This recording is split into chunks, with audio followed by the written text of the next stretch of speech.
اس وقت تک یہ غیر مسلح کرنے کی کوشش یا خواہش نہ کرے جب تک اسرائیل کا آخری سپاہی وہاں سے چلا نہیں جاتا اور فلسطین کا 1 انچ بھی اسرائیلی قبضے سے آزاد نہیں ہو جاتا، اس وقت تک کوئی ایسا کام نہیں کرنا چاہیے۔ بالکل ٹھیک ہے، ان تمام معاملات پہ مزید بات آگے چل کر بھی کریں گے۔ شیر افضل مروت صاحب، ابھی 27ویں آئینی ترمیم منظور ہوئی ہے، آئین کا اب حصہ ہے، اور اب 28ویں کی بات بھی ہو رہی ہے، لیکن یہ جو 27ویں آئینی ترمیم ہے، آپ جو منصب منصف ہے اس پہ بھی فائز رہے ہیں، قانون دان ہیں، آپ کی نظر میں کیا پاکستان کے عوام کے لیے تیز ترین اور سستے انصاف کی راہ ہموار ہوئی ہے اس سے؟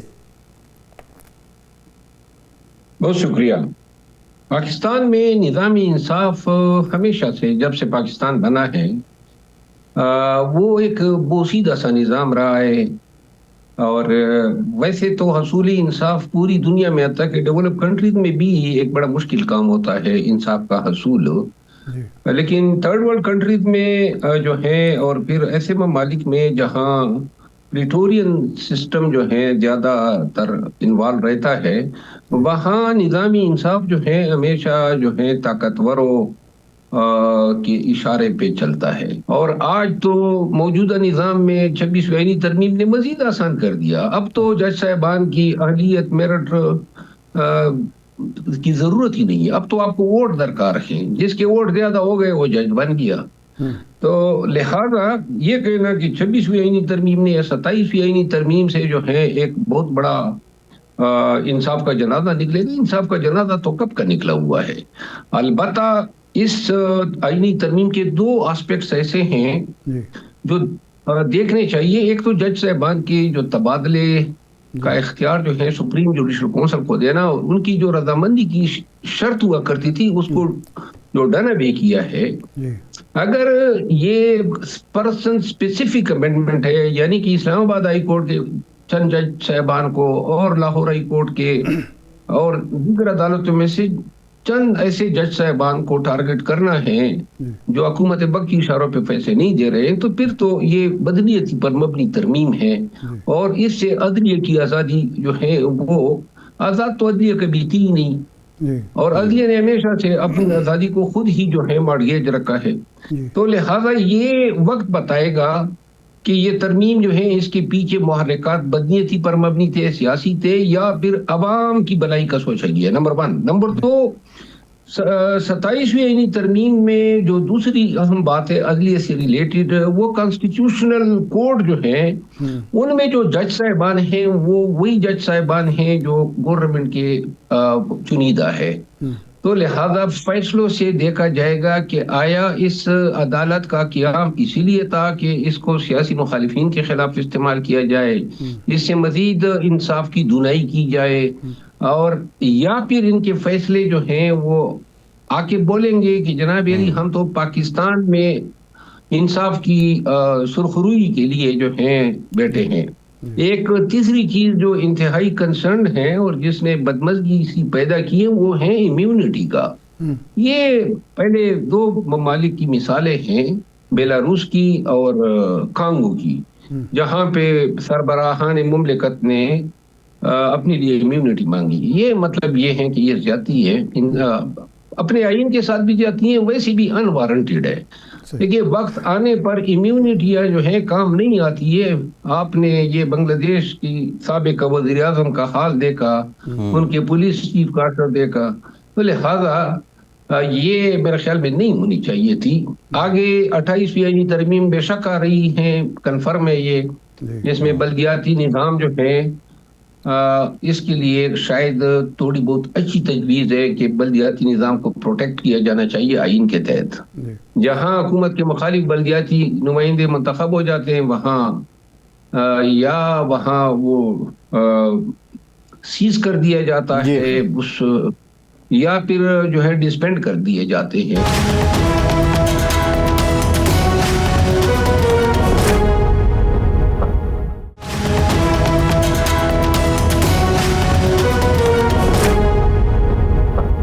مروت صاحب، یہ جب بھی کوئی ترمیم آتی ہے اس حکومت کے دور میں یا سابقہ حکومت، اس کے ایک سہانے خواب دکھائے جاتے ہیں، سبز باغ دکھائے جاتے ہیں، اس سے بہتری ہوگی، یہ بہتری ہوگی، یہ بہتری ہوگی۔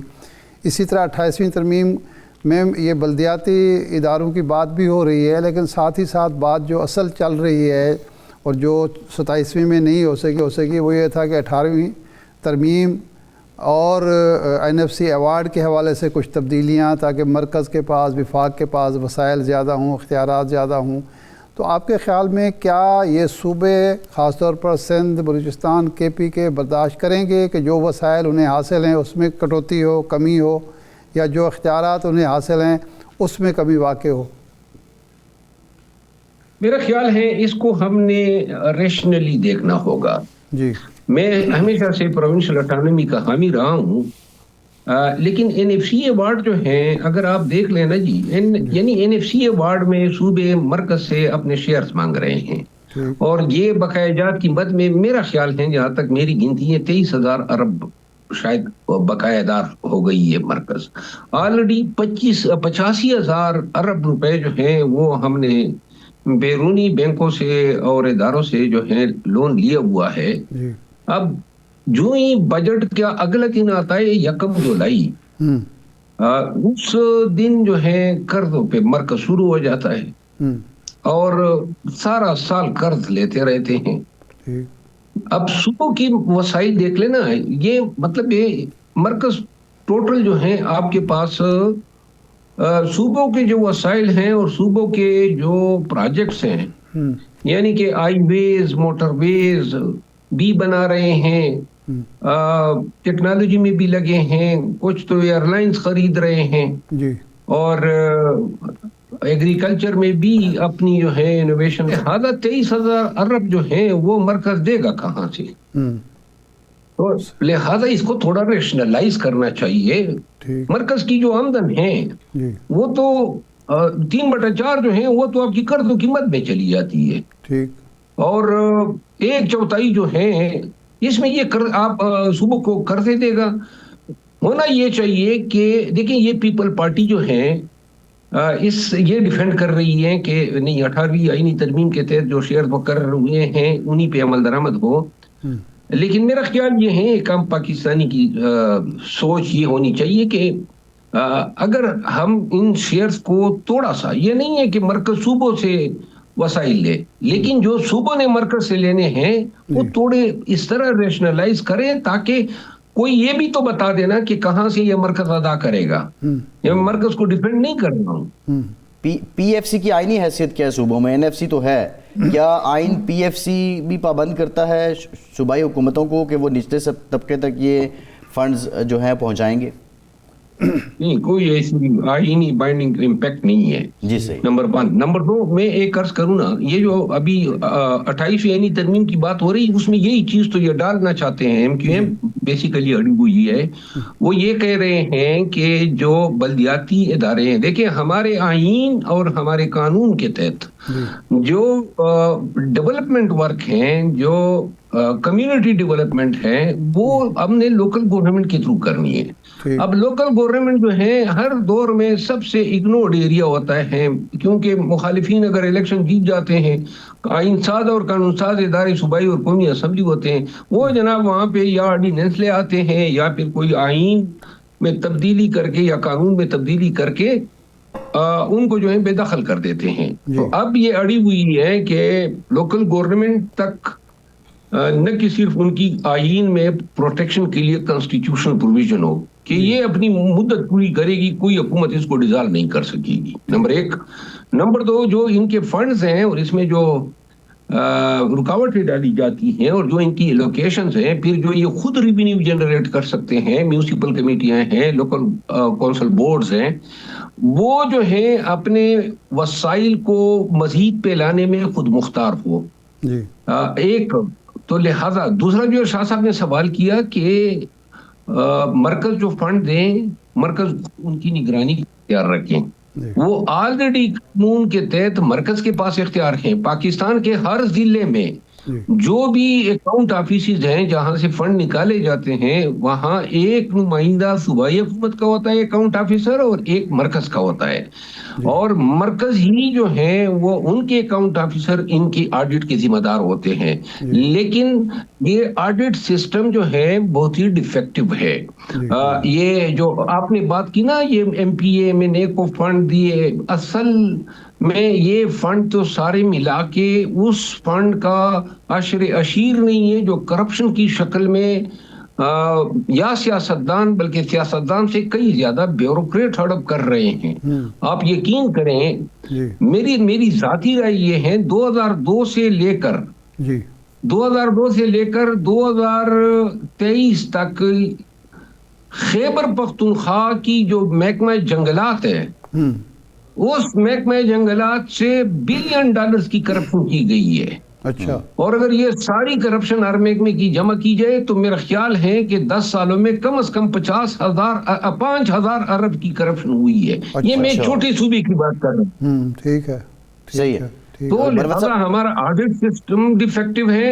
نیب جو ہے وہ استعمال ہو جاتا ہے سیاسی مقاصد کے لیے. ہمارا کوئی ایسا نظام ہی نہیں ہے جس نظام کے تحت احتساب کا عمل. مروت صاحب آپ کہہ رہے ہیں کہ ایک کانسٹیٹیوشنل پروٹیکشن دی جائے گی. دیکھیں جناب پرویز مشرف صاحب نے جب بلدیاتی نظام بنایا تو اس کو بھی آئین میں باقاعدہ پروٹیکشن دی گئی, لیکن جو ہی 2008 میں سیاسی حکومت آئی اس نے آتے ہی وہ پروٹیکشن ختم کر دی اور سارے کا سارا وہ ملیمیٹ کر دیا اس سسٹم کو. تو اصل میں تو جب تک سیاستدان یہ طے نہیں کرتے آپس میں کہ جی اب جو بھی سسٹم ہوگا وہ چلے گا ایمانداری سے انصاف کے ساتھ چلے گا, اس وقت تک تو یہ تماشا چلتا رہے گا. اس پروٹیکشن کی کیا حیثیت ہوگی؟ دیکھیے کانسٹیٹیوشن میں تو کوئی پروٹیکشن نہیں ہے نا بلدیاتی اداروں کی, ان کی ڈیوریشن کی کوئی پروٹیکشن کبھی رہی نہیں ہے. یہ تو ابھی 28ویں آئینی ترمیم میں پروپوز کر رہے ہیں کہ یہ دیکھیں صوبائی سبجیکٹ ہے لوکل گورنمنٹ, اور صوبائی حکومت جو ہے وہ کبھی اس کی نگران بن جاتی ہیں اپنے قانون کے تحت, کبھی چیف منسٹر کو اختیار ہوتا ہے کہ کسی کمیٹی یا کسی ٹاؤن یا کسی میونسپل کمیٹی یا لوکل کونسل بورڈ یا ڈسٹرکٹ گورنمنٹ جو ہے اس کو فارغ کر سکتا ہے, اس کو معطل کر سکتا ہے, اس کا ایڈمنسٹریٹر لگا سکتا ہے. اور آپ دیکھیں ابھی یہ جو لوکل باڈی الیکشن ہوئی ہے 2022 جنوری میں, خیبر پختونخوا میں جو ہے پاکستان تحریک انصاف جو ہے اس کے 90% امیدوار ہار گئے 2022 جنوری میں, اور بعد میں پی ٹی آئی کی حکومت آئی.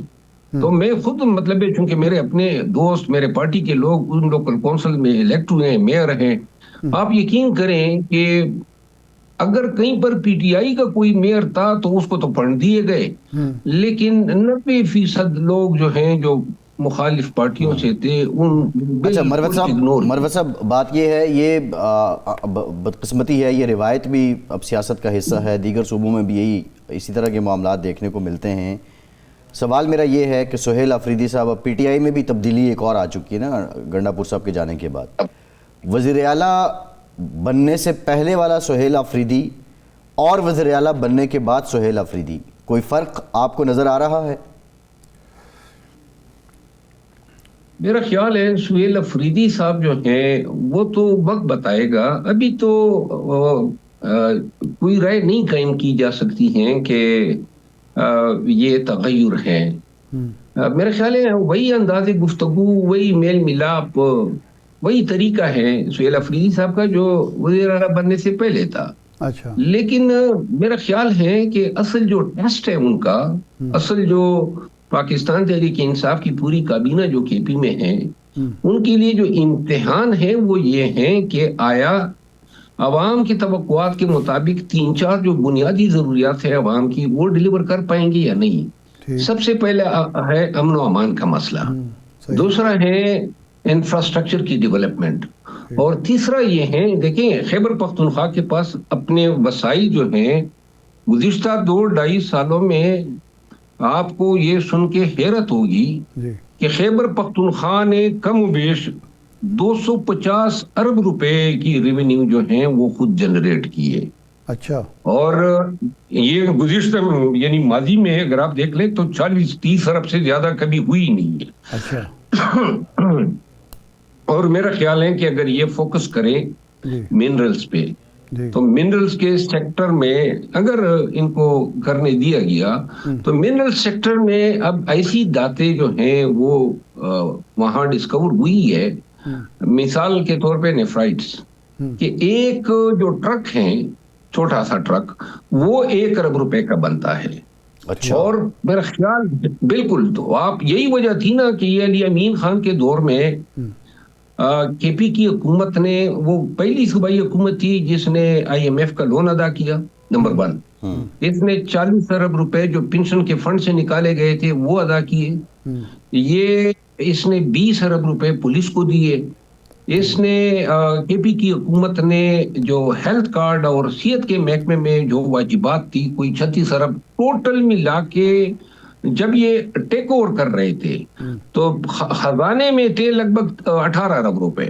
اچھا. اور جب یہ علی امین خان جو ہے جس دن یہ سیک ہوئے ہیں تو اس وقت خزانے میں پڑے ہیں 222 ارب روپے. اچھا. اور اس میں ابھی بہت سارے اربوں روپوں کا آنا بھی ہے. جی بہت شکریہ شیر افضل مروت صاحب، شکریہ آپ کے وقت آپ ہمارے ساتھ موجود تھے. ایک بریک لیتے ہیں، بریک کے بعد واپس آئیں گے. سعودی ولی عہد کے دورہ امریکہ اور غزہ امن منصوبے پر بات کریں گے. ہمارے ساتھ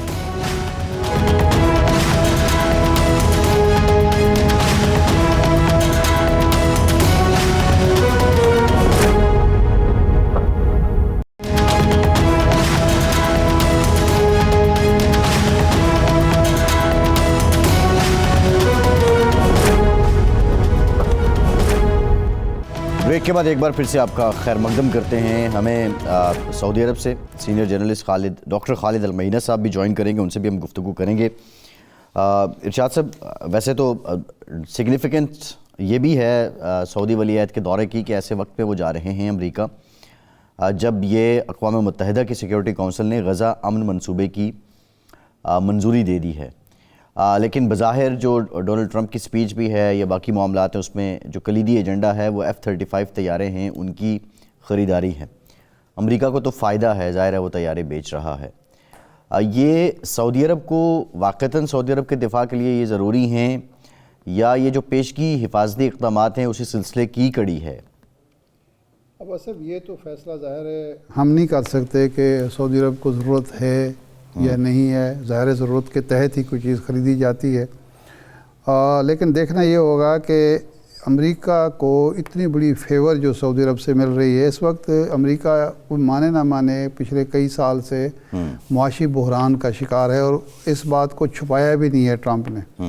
اور اس بحران سے نکلنے کے لیے اس نے ٹیرف جو رجیم چینج کی یا نئی نافذ کی، اور اسی کی وجہ سے 2 ممالک سے وہ کہہ رہا ہے کہ جی معاہدے کرو، پیسے دو، پیسے قطر سے، سعودی عرب سے، UAE سے، کوریا سے، جو دولت مند ملک ہیں سب سے وہ پیسہ مانگ رہا ہے.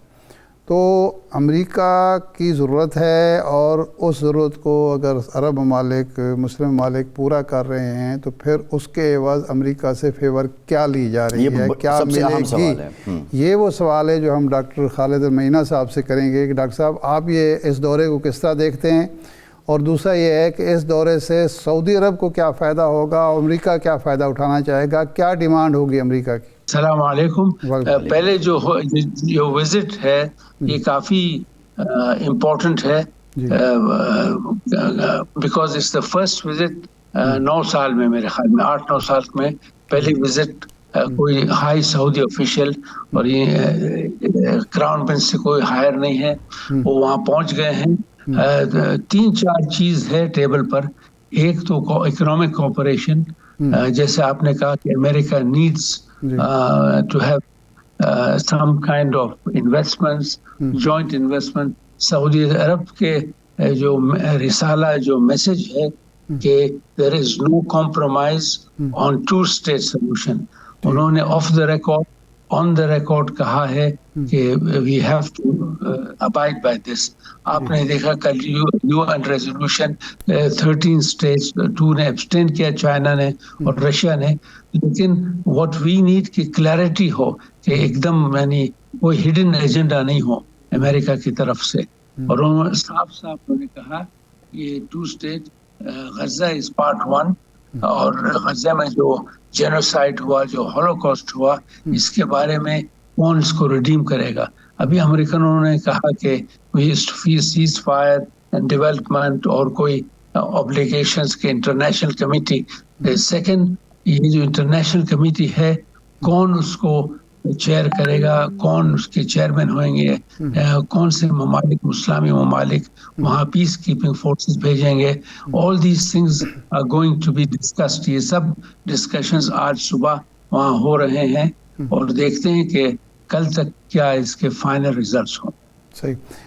آپ یہ سمجھتے ہیں کہ جب اس پیس پلان کو یو این سلامتی کونسل کا امبریلا مل گیا ہے, چھتری مل گئی ہے, تو یہ پیس فورس وہاں جا کے فلسطینیوں کے حقوق کا تحفظ کر سکے گی, فلسطینی عوام کی جان مال عزت آبرو کی حفاظت کر سکے گی, اور اسرائیلی ایگریشن جو اب بھی جاری ہے سیز فائر کی خلاف ورزی, اس کو روک پائے گی؟ آئی ڈونٹ تھنک سو, کیونکہ آپ ایک طرف سے تو آپ شیور ہوتے ہیں کہ جو پیس فورسز ہیں وہ کوشش کریں گے کہ وہاں لا اینڈ آرڈر, لیکن اسرائیل نے, جیسے آپ نے کہا کل خان یونس پر انہوں نے بمباری کی.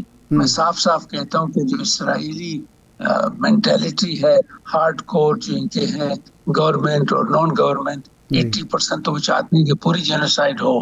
تو اب دیکھتے ہیں کیا ول ہو. ٹرمپ نے 2-3 پازیٹیو اسٹیٹمنٹس کیے ہیں انہوں نے کہا کہ یہ فرسٹ اسٹیپ ہے, اور وہ کر رہے ہیں. تو انہوں نے ایک اسٹیٹمنٹ بھی نکالا پہلے تھرو دا اسٹیٹ ڈپارٹمنٹ اور خود کہ he will not allow occupation of West Bank. لیکن ہم ایکشن دیکھیں گے کہ باتوں سے کام نہیں چلتا ہے. سو آئی تھنک اٹس امپورٹنٹ کہ سعودی لیڈرشپ ول کنوے ٹو ہم کہ یہ ہم مانیں گے. جی, جب ہم مسلم ممالک, خاص طور پر 8 جو اہم ممالک ہیں, پاکستان اس میں سعودی عرب شامل ہیں, وہ اس پیس پلان کو سپورٹ کر رہے ہیں, بیک کر رہے ہیں. حماس نے منفی رد عمل دیا ہے, جبکہ فلسطینی اتھارٹی اس کو تسلیم کر رہی ہے, خوشائند قرار دے رہی ہے. تو حماس کا منفی رد عمل کیوں ہے؟ اب یہ ہے نا, کیونکہ حماس وہ وکٹم تھے, حماس کے اوپر گولی بمباری ہو رہی تھی, حماس پر قتل ہو رہا تھا. تو ہم دیکھتے ہیں کہ نیو لیڈرشپ حماس کی ہے, وہ کیا بولیں گے. With in the next few hours معلوم ہوگا لوگوں کو کیا ہوا ہے. آئی ایگری وتھ یو, لیکن یہ چانس ہے, ہم یہ ایٹ لیسٹ اسمال چانس ہے, دیکھیں گے کیا ہوگا. لیکن آئی ایم ناٹ آپٹمسٹک کہ اسرائیلی لوگ یہ فل ایگریمنٹ پر فل کمپلائنس کریں گے, کیونکہ یہ ایکسپینشن اسٹیٹ ہے, یہ زمین چاہتے ہیں, یہ چاہتے ہیں کہ فلسطینیوں پر پورا قبضہ ہو. لیکن اگر ٹرمپ از ٹرو, اور میرے خیال میں ٹرمپ اس ٹائم پر انہوں نے دیکھا کہ اس کی انٹرسٹ مسلم ممالک کے ساتھ ہے, اور آپ نے دیکھا کہ امریکہ میں بھی چینج ہوا, عوامی جیسے ممدانی صاحب جیت گئے وہاں. تو بٹ دا مین تھنگ جو ہولڈ ہے امریکن پالیٹکس پر اور امریکنوں پر از ٹو مچ. دیکھتے ہیں کہ ٹرمپ ٹیک دا چیلنج اور ناٹ. اچھا, یہ ٹرمپ خود بھی کہہ رہا ہے کہ ایک دور تھا کہ اسرائیل کی مخالفت کر کے یہاں کوئی جیت نہیں سکتا تھا, اب کوئی اسرائیل کی حمایت کر کے جیت نہیں سکتا, اس کی شکست یقینی ہوتی ہے. تو یہ جو فلسطینیوں کی شہادتیں ہیں, قربانیاں ہیں, اس کے نتیجے میں یورپ, امریکہ میں ایک تبدیلی تو آئی ہے, ذہنی تبدیلی جس کو کہنا چاہیے.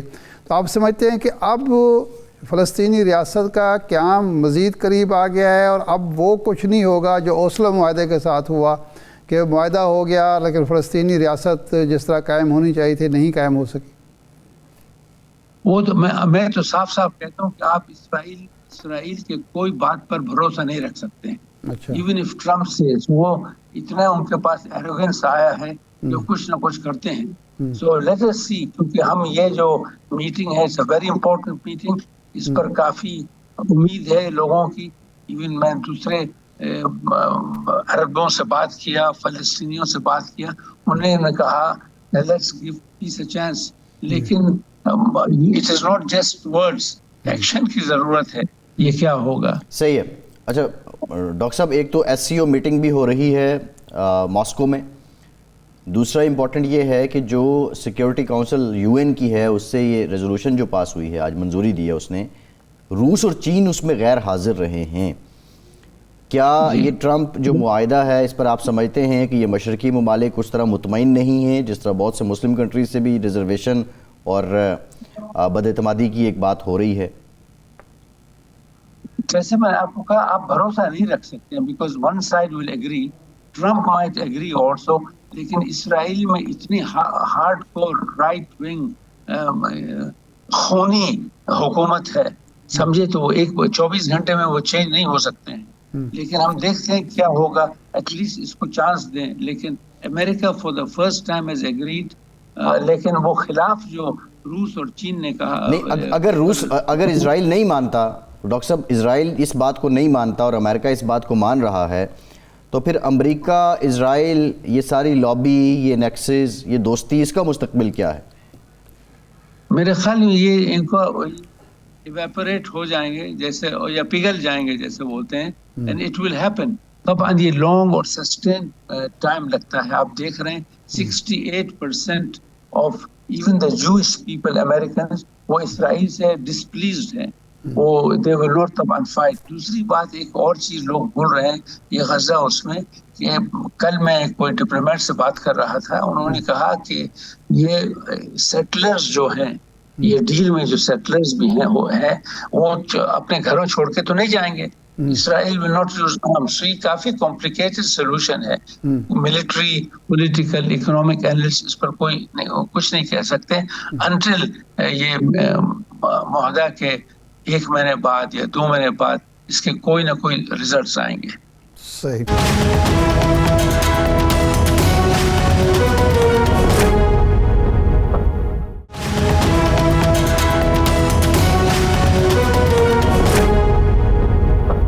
اچھا یہ فرمائیں کہ پاکستان اور افغانستان ہمسائے بھی ہیں، مسلمان ممالک بھی ہیں، ایک تعلق ہے پرانا صدیوں کا، بدمزگی پیدا ہوئی، کشیدگی پیدا ہوئی، حملوں تک نوبت آئی، پھر ترکی اور قطر نے اس میں مداخلت کی، مذاکرات کی میز پر بیٹھے لیکن مذاکرات کامیاب نہیں ہو سکے. ماضی میں سعودی عرب کا جو کردار ہوتا تھا ان دونوں ممالک کے حوالے سے وہ بہت کلیدی اور اہم ہوتا تھا. اس دفعہ سعودی عرب تھوڑا سا پیچھے ہے، اس کی وجہ کیا آپ دیکھتے ہیں؟ میرے خیال میں اس کی وجہ یہ ہے کہ جو بھی افغانیوں نے زمانے سے وہ تعہد کرتے تھے، آپ جانتے ہیں کہ شاہ عبداللہ مرحوم کے زمانے میں وہ مکہ آئے، انہوں نے قسم کھایا کہ خود ان فائٹنگ اپنے درمیان نہیں کریں گے، اور جب واپس گئے تو ایک دوسرے کو قتل عام شروع ہوا وہاں. آپ جانتے ہیں پاکستان کے اور افغانستان کے درمیان 1954 ایک انسیڈنٹ ہوا، فقیر آف اے پی، انہوں نے کافی پشاور ایریا میں کچھ گڑبڑ کیا. اس زمانے میں شاہ سعود نے بھیجا اور ان کے بیچ میں انہوں نے کوئی نہ کوئی پیسفل ڈائلاگ بنایا. تو سعودی عربیہ اس کنسرن کہ دونوں مسلم ممالک ہیں، OIC کے ممبرز ہیں، لیکن یہ جو ایجنٹس ہیں دوسرے ملکوں کے جو گڑبڑ کر رہے ہیں اور کس کو انسائٹ کر رہے ہیں، this can't be control by anyone. ہم تو کوشش کرتے ہیں نیگوسیشنز، بات چیت کرانا، بیٹھنا، مکہ میں لانا، مدینے میں لانا، لیکن جب تک پولیٹیکل ول افغان میں جیسے نہیں ہوگا تو I think it's very difficult. اگر میں سوشل میڈیا دیکھتا ہوں تو میں اتنی کراہیت یا ہیٹرڈ افغانی کمنٹیٹرز اور افغانی جو پولیٹیکل سائنٹسٹ اور یہ جو کر رہے ہیں پاکستان کے خلاف، it is extremely disturbing. Pakistan نے 3.5 ملین افغانیز کو اپنے پاس رکھا، 15 سال 3.5 ملین، کھانا پینا کھلایا سب کو، لیکن وہ unfortunately Afghans have forgotten this. Doctor صاحب جو سعودی عرب کے کنسرن ہیں وہ یہ ہیں کہ جو افغان کرنٹ رجیم بھی ہے اور بیک گراؤنڈ بھی دیکھتے ہوئے کہ جو افغانی بات کر کے جاتے ہیں، کمٹمنٹ کر لیتے ہیں، پھر اس پہ پورا نہیں اترتے، اس لیے سعودی عرب نے ڈائریکٹلی انٹروین نہیں کیا. نہیں، I don't know but I think yes، کیونکہ کتنے دفعہ سعودی عرب نے لایا، مکے میں لوگ نے قسم کھایا، پھر واپس گئے، اور وہ افغان ورسز افغان پرابلم تھی، ناٹ پاکستان. تو آپ جانتے ہیں کہ you do not want to burn your cards, کہ جب آپ ہر وقت کرتے ہیں تو ہماری خود کریڈیبلٹی چلے جاتی ہیں. بس اس ٹائم ترکی اور قطر نے کیا اور کوشش کیا، لیکن جیسے آپ نے کہا وہ واپس جا کے انہوں نے ود ان 2 or 3 weeks، ہم افغان کو بلیم نہیں کرتے ہیں، بس یعنی ویری ڈس اپوائنٹنگ، کافی لوگ افسوس ہوا عرب ممالک میں کہ یہ کیوں ہو رہا ہے، کہ ایز یو سیڈ کہ دونوں نیبرز ہیں، ایک دین ہے، عقیدت ایک ہے، اور پاکستان نے جو کیا افغانستان کے لیے آئی تھنک کس نے نہیں کیا. صحیح. اچھا یہ فرمائیں کہ سعودی عرب 40 طیارے F-35 لے رہا ہے، تو سعودی عرب کو تھریٹ کیا ہے، اور اتنی بڑی ڈیل سعودی عرب کے دفاعی اور دفاع و سلامتی کے لیے کیوں ضروری ہے، اور کیا یہ ضرورت ہے یا ٹرمپ کا اور امریکہ کی خواہش ہے کہ یہ ڈیل ہونی چاہیے؟ نہیں، آپ یہ لوگ سمجھتے کہ جو امریکہ کہتا ہے سعودی عرب will do. I am following very much, اور میں آپ کو اینالسٹ کے یہ بول رہا ہوں. آئی ڈونٹ تھنک سوری 35 یا 45 پلین ایک دن میں تو نہیں آئیں گے. اس میں جو ڈیلز ہیں، اس میں artificial intelligence, exchange of technology, اور یہ جو پلان آئیں گے یہ تو لانگ رینج پلان ہے، اور اٹس ناٹ جسٹ آپ سائن کر کے ہوتا ہے. تو میرے خیال میں فائدہ ہوگا، new technology will come, it will take time, training, یہ وہ سب، لیکن اٹس ناٹ کہ وہ ٹرمپ نے کہا کہ آؤ خریدو، سمجھ گئے. اب تو خود دیکھتے ہیں کہ سعودی عرب ول ہیو گریٹ اپوزیشن، کیونکہ اسرائیلی لابی ول اسٹارٹ ورکنگ. وہ ابھی سے وہ ان کے اخباروں لکھ رہے ہیں کہ یہ F-35 کیوں دے رہے ہیں، balance of power will shift. لیکن میں کہتا ہوں کہ اٹ could be needed، کیونکہ اسرائیل پر کوئی بھروسہ نہیں رکھ سکتے ہیں. آپ نے دیکھا قطر میں انہوں نے آ کے جو کیا، تو آپ ایک کے ساتھ ڈیل کر رہے ہیں، نتنیاہو چلے جائے گا تو 10 نتنیاہو نکلیں گے. یہ آئیڈیالوجی ان کی ایسی ایکسپینشنسٹ آئیڈیالوجی. لاسٹ کویسچن ڈاکٹر صاحب، پاکستان اور سعودی عرب کا ڈیفنس پیکٹ ہے، تو ضرورت پڑنے پہ یہ طیارے پاکستان بھی کیا استعمال کر سکتے ہیں؟ واللہ یہ میں نہیں کہہ سکتا ہوں، I am not a military analyst, پر یہ کہہ سکتا ہوں کہ پاکستان اور سعودی عربیہ کے جو درمیان جو کلوز کوپریشن سب فیلڈز میں ہو رہے ہیں، انشاءاللہ ول بیکم اسٹرانگر. جی ٹھیک، بہت شکریہ ڈاکٹر خالد المعینہ آپ کے وقت کا. ارشاد صاحب، پاکستان پیپلز پارٹی کی حکومت آزاد ریاست جموں و کشمیر میں بن گئی. فیصل ممتاز راٹھور نے بطور وزیر اعظم حلف اٹھا لیا. قائم مقام صدر لطیف اکبر صاحب نے ان سے حلف لیا. ویسے بیرسٹر صاحب آئی ڈونٹ نو کہاں ہیں وہ، تو لطیف اکبر صاحب نے حلف لیا ہے. بلاول صاحب بھی گئے، طبیعت خراب تھی اور اسلام آباد میں تھے، اچھا سفر نہیں کر سکتے تھے. یہ خبر ہم نے سنی، جی اس کے مطابق صحیح ہے. بلاول صاحب خود گئے، فریال تالپور صاحبہ گئیں. بہرحال پیپلز پارٹی اس وقت بلے بلے پوزیشن میں ہے. چیلنجز کیا ہیں فیصل ممتاز راٹھور صاحب کے لیے؟ فیصل ممتاز راٹھور کے لیے سب سے بڑا چیلنج جو ہے وہ اپنی حکومت کو اگلے الیکشن تک برقرار رکھنا ہے. وہ کیسے؟ اس لیے کہ وہ جو پہلے وزیر اعظم 18 کے الیکشن کے بعد بنے تھے، قیوم نیازی صاحب جو ان کے ساتھ ہوا، پھر جو دوسرے وزیر اعظم بنے الیاس صاحب، جو تنویر الیاس صاحب جو ان کے ساتھ ہوا، اور انوار الحق تو ان سب کی چوائس تھے. یعنی انوار الحق پیپلز پارٹی، مسلم لیگ اور باقی ان کے جو اتحادی ہیں ان سب کی چوائس تھے نا. تو جو ان کے ساتھ ہوا تو یہ ان کے ساتھ بھی ہو سکتا ہے. دوسرا چیلنج جو ہے وہ عوامی ایکشن پارٹی ہے کہ کیا جو معاہدہ ہو چکا ہے، اور انوار الحق صاحب نے اس کا ذکر بھی کیا کہ جناب میں تو یہ نہیں کر سکتا تھا کہ جو پاکستان میں نشستیں ہیں مہاجرین کے نشستیں ان پر کمپرومائز کر لوں. تو معاہدہ تو ہو چکا ہے، معاہدے میں تو یہ طے پا چکا ہے، اب یہ کمپرومائز کریں گے نہیں کریں گے. اور اب پیپلز پارٹی جو ہے وہ بہرحال پاکستان کی پارٹی ہے اور آزاد کشمیر میں بھی وہ قائم ہے. تو سارے جو فیصلے ہوں گے اب صرف مظفر آباد میں تو نہیں ہوں گے، فیصلے تو ظاہر ہے اسلام آباد میں ہوں گے، بلاول ہاؤس کراچی میں ہوں گے. یہ مرکز تو کئی بن گئے ہیں نا اب. ویسے میں کل دیکھتا رہا چودھری عبدالمجید صاحب ایک آئے تھے وزیر اعظم جی پیپلز پارٹی کے تو انہوں نے کہا، کسی نے پوچھا کہ جی آپ عمرے پر جائیں گے؟ اس نے کہا نہیں جی سب سے پہلے تو میں نوڈیرو جاؤں گا اور مزارات پر، بھٹوز کی مزارات پر حاضری دوں گا۔ انہوں نے کوئی ایسا اعلان نہیں کیا، اب وہ کیوں نہیں کیا یہ معلوم نہیں ہے۔ تو دوسرا جو مسئلہ ہے ان کے لیے بڑا چیلنج ہے وہ ہے عوامی ایکشن پارٹی کے ساتھ جو معاہدہ کمیٹی کے ساتھ جو 2 معاہدے ہو چکے ہیں ان پر عمل درآمد کرانا ہے، کیونکہ اس میں حکومت پاکستان بھی انوالو ہے اور حکومت آزاد کشمیر بھی ہے۔